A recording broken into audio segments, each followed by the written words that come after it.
Good evening. Welcome to the news around the world on Agidigbo 88.7 FM Ibadan, the most listened to radio station. I am Olamide Badmus. First, the headlines. Nigerian Air Force strengthens national security with 111 new special forces operators. Oyo State Nakomyo calls for unity amid insecurity. Starmer prepares to resign as United Kingdom Prime Minister. US, Iran begin talks in Switzerland, diplomacy overshadowed by Hormuz closure. Brazil confirm Rafinha hamstring injury, World Cup return uncertain. Now the details. The Nigerian Air Force has said that it has graduated 111 personnel from Special Forces Course 2013-2016 as part of efforts to strengthen its operational capacity and enhance national security. The graduation ceremony, held at the Regiment's Training Center Annex Bochi and released via the NAF Facebook page today, marked another significant milestone in its commitment to building a highly skilled, combat-ready, and mission-oriented force capable of responding effectively to Nigeria's evolving security challenges, describing as intensive, which was designed to equip the personnel with specialist knowledge, tactical skills, and resilience required for complex special forces operations in support of air and joint military missions. The Chief of the Air Staff, Air Marshal Sunday Aneke, who was represented by the Chief of Training, Headquarters Nigerian Air Force, Air Vice Marshal Ahmed Dari, congratulated them for completing the training, charged them to uphold professionalism and discipline while urging them to remain mission-focused and serve the nation with honor. A father's love is often expressed not just in words, but in sacrifices made, responsibilities carried, and dreams nurtured for the family. As families across Nigeria and around the world celebrate Father's Day today, Agdigbo FM takes a closer look at the significance of fatherhood. Agdigbo FM news correspondent Yetunde Fadaiya reports on the joy, responsibilities, and impact of being a father in today's society. Here is the report. Nigeria today joined the rest of the world in celebrating Father's Day, a special occasion dedicated to honoring fathers and father figures for their love, sacrifices, and contributions to society. Beyond providing for their homes, fathers serve as heroes, mentors, role models, protectors, and sources of strength for their children and wives. Their influence has helped in shaping characters, values, and future aspirations. Speaking with some youth, many describe their fathers as their greatest source of inspiration and support. I didn't have any passion for any instrument at church, keyboard, drum set, and any kind of instrument, but it was my father that raised me to be an instrumentalist. So he trained me.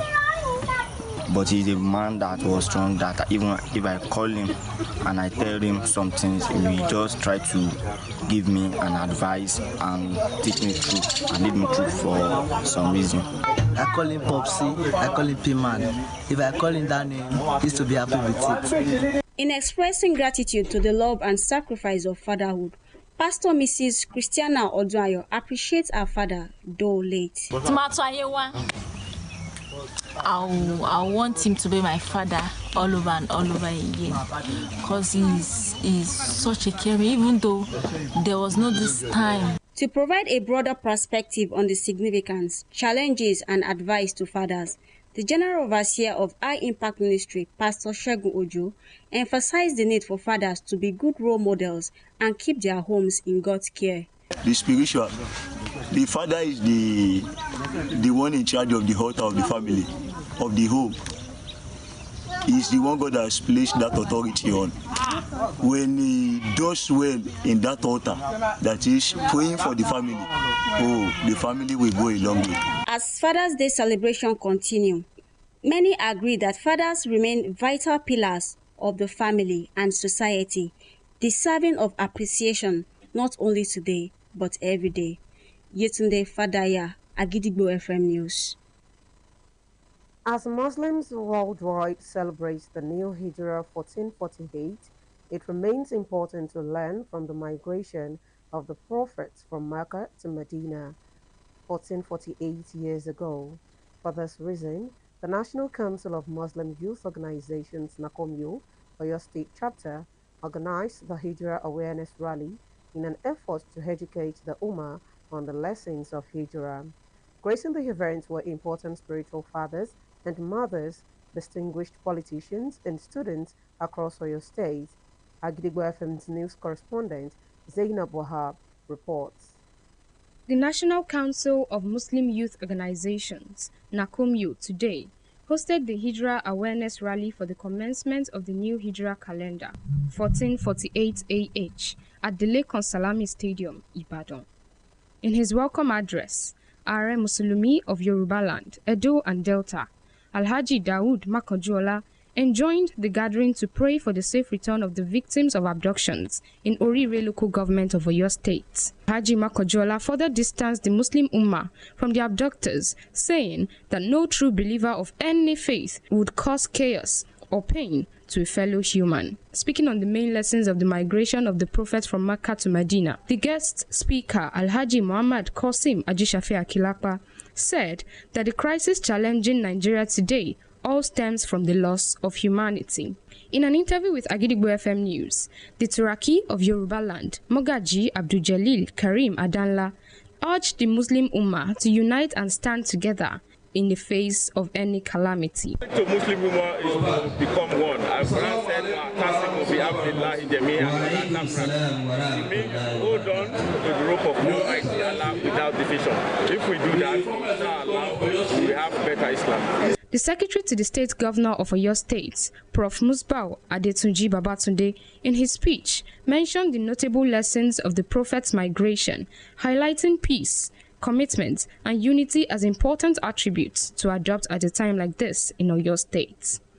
As we commemorate the beginning of the Islamic calendar, we are reminded of the values that define the life and mission of the Holy Prophet Muhammad sallallahu alaihi wasallam.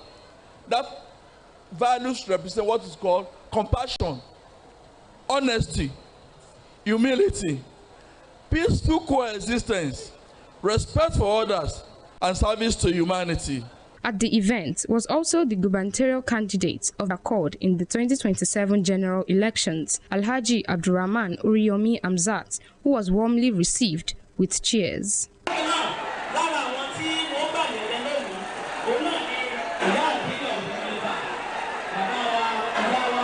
The event featured presentation of awards to several distinguished personalities, both living and demised, colorful march past by different nursery and primary schools and other Islamic institutes with live performance from the Nigeria Police Band. Zainab Wahab, Agidigbo FM News. Christians in Nigeria joined the rest of the world today to celebrate Sunday service, ushering in the new week with gratitude.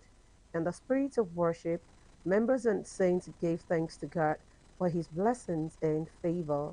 Agidigbo FM news correspondent Joshua Adeniro was at Glorious Christ and Spiritual Church Okeitunu for today's service. Here is the report. The Glorious CNS Church Okeitunu Ibadan commenced its Sunday service today as members across the world gathered to glorify their Maker for another grace of life. The atmosphere of the Glorious CNS Church Okeitunu Ibadan was full with joy and praise as holy brethren gathered with one voice and mind to thank and serve God Almighty. In her sermon, Senior Prophetess Faroti Miomoumi enlightened worshippers to walk with God and be truthful to each other. I said that we used to pray for Nigeria, for peace to reign in Nigeria, and for all these criminal activities to end in Nigeria. And this is why we have joined our hands together to pray for Nigeria, for the president, for the governor as a whole, and for everybody. And we don't want all these criminal acts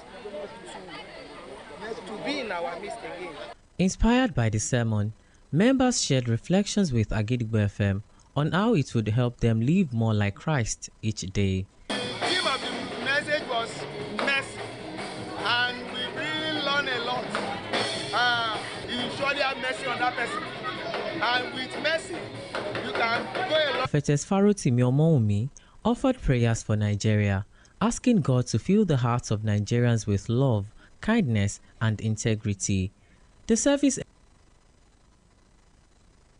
Now it is time to link up with our United Kingdom studio for the foreign news. News from Plinamza Studio at Gidigbo FM, United Kingdom. I am Olushola Damilola. Sake Starmer is expected to announce his resignation on Monday, June 22nd, 2026, in the wave of Andy Boham's decisive victory in the Makerfield by-election. The PM was said to have reached the conclusion that his position was no longer tenable. After talking to cabinet colleagues, the minister spent the weekend discussing the future with his family before making a final decision, although Downing Street denied reports yesterday that Starmer is referring to set a timetable for his departure. A spokesperson pointed to his word of defiance on Friday when he insisted he will fight a challenge. However, Ed Miliband, the Climate Change Secretary, Shabana Mahmood, the Home Secretary, and Transport Secretary, Eddie Alexander, have also urged the Prime Minister to lay out a timetable for his departure from Government House. King Charles will become Britain's first monarch in modern times to review his personal tax bill. His tax payment will be shared on Thursday as a new element in the annual royal financial accounts. The move will make public the King's tax payment for the previous year, 2024 and 2025 year, and will include tax on his income, such as profit from Duchy of Lancaster and any personal investments and earnings from the King's private estates. Buckingham Palace said the move is part of a modernizing drive for greater transparency and to encourage wider understanding and accountability. And that ends the news from Plinamza Studio at Gidigbo FM, United Kingdom. I am Olushola Damilola. Welcome back. We shall also be moving to our Maryland studio, United States, for more foreign news. News from Kule Amzat Studio, Agidigbo FM, United States. I am Oluwatosin Sonya. United States Vice President J.D. Vance led talks at a Swiss resort on Sunday to shore up a tentative peace deal with Iran, but the diplomacy was clouded by Iran's announcement it had closed the Strait of Hormuz over Washington's failure to halt fighting in Lebanon. A memorandum of understanding on a path to end the war, agreed a week ago, calls for the strait to be reopened and a halt to all hostilities, including in Lebanon, which Washington's ally Israel invaded in March, but with little sign of an end to fighting there. Iran said on Saturday it had shut the waterway again. Vessel tracking data showing ships actively transmitting positions broadly backs Iran's claim the strait is closed, with no tanker crossing recorded since Iran announced the move on Saturday afternoon. Iran's Tasnim news agency, citing a source close to the negotiating team, reported that the strait would not be reopened until a ceasefire in Lebanon was respected. The bodies of at least 15 migrants, including a girl, have washed ashore along Libya's eastern Mediterranean coast over the past week after their boat was believed to have capsized, according to the Navy and medical sources. The vessel was carrying around 61 people, according to 10 survivors. The bodies was recovered from several places along the coastline of Tobruk, a city near the Egyptian border. Two security officials said the remains were badly decomposed and warned that more bodies could still be found. Since the toppling of Muammar Gaddafi in a NATO-backed uprising in 2011, Libya has become a transit route for migrants fleeing conflict and poverty to Europe via dangerous routes across the desert and over the Mediterranean. And that ends the news from Kule Amzat Studio, Gidigbo FM, United States. I am Oluwatosin Sonya. Welcome back once again. Now in the exciting world of sports. Brazil has forwarded that Rafinha will undergo treatment on a hamstring injury with the hope of him returning to the World Cup, and was replaced by Ryan late in the first half of the team's 3-0 win over Haiti on Friday in Philadelphia after receiving medical attention.